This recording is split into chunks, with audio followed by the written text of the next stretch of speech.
সবাই কেমন? আজ আমি বানাতে চলেছি হালকা পাতলা মাছ। কড়াইয়ে তেল দিয়ে দিয়েছি। এরপর মাছগুলো লবণ, হলুদ, লঙ্কা গুঁড়ো মিশিয়ে ভালো করে মেখে নেব। এরপর মাছগুলো একটা একটা করে তেলে ভেজে তুলে নেব।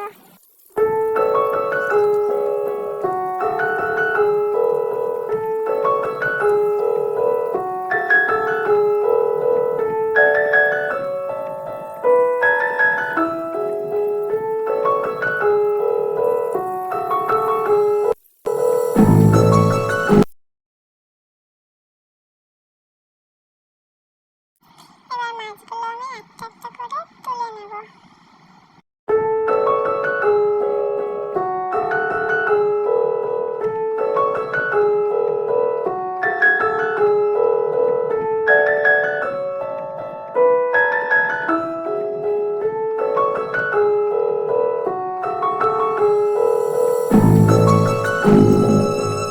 এবার পেঁয়াজ কুচি, লঙ্কা কুচি দিয়ে ভালো করে ভেজে নেব।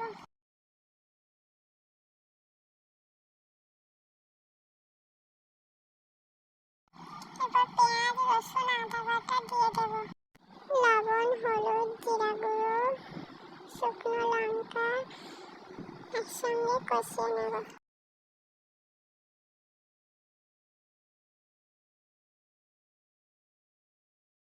এরপর মাছগুলো ঢেলে দেব, দিয়ে হালকা হাতে নাড়তে থাকবো।